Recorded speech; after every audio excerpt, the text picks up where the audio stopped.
Di dalam 1 Tesalonika 5 ayat 19 kita sudah pernah membaca, janganlah padamkan roh. Arti memadamkan itu, kalau kita menyalakan kompor ya, memadamkan itu berarti kita mematikan apinya.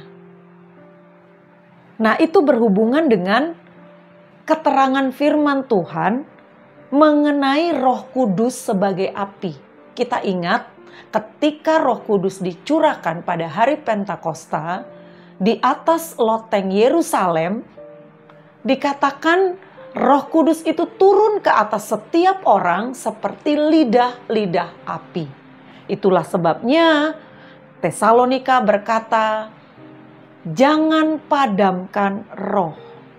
Gambaran api ini memberikan dua pengertian. Pertama, api akan padam jika persediaan bahan bakar habis.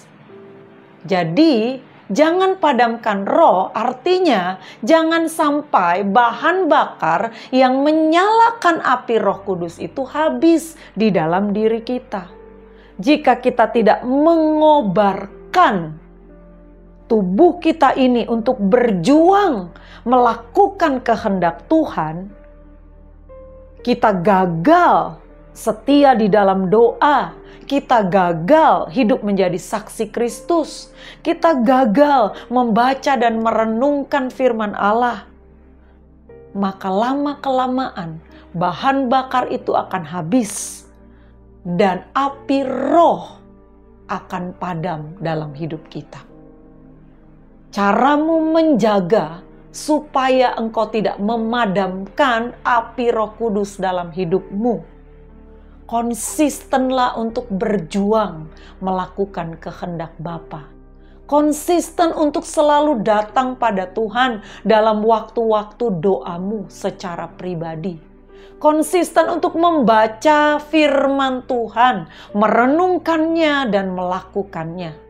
Supaya api roh itu tetap menyala dalam hidup kita.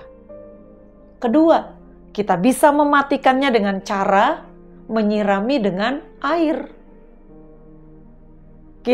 Atau menutupnya dengan debu. Nah, itu artinya dosa yang kita lakukan secara sengaja ketika Roh Kudus bicara di nuranimu. Ini salah. Ini dosa harus ditinggalkan. Jangan terikat di sini, jangan terikat di situ. Tetapi kita menutupnya dengan debu. Kita menutupnya dengan, udahlah, gak apa-apalah, sekali-sekalilah. Lama-lama itu akan menjadi satu kebiasaan dan kita menikmati dosa. Dosa yang dengan sengaja dilakukan dengan kesadaran dan terus-menerus, kita tutupi, kita sembunyikan, kita nikmati, yang akhirnya kita terkunci di situ. Dan kita berkata kita tidak bisa lepas. Itu berarti engkau memadamkan api Roh Kudus dalam hidupmu. Jangan biasakan dirimu terus-menerus berbohong, terus-menerus menipu, terus-menerus berzina, terus-menerus korupsi, mencuri, dan sebagainya. Segala dosa yang nikmat kita lakukan, lalu kita nikmati menjadi kebiasaan, itu akan membuat engkau memadamkan api Roh Kudus yang ada di dalam dirimu.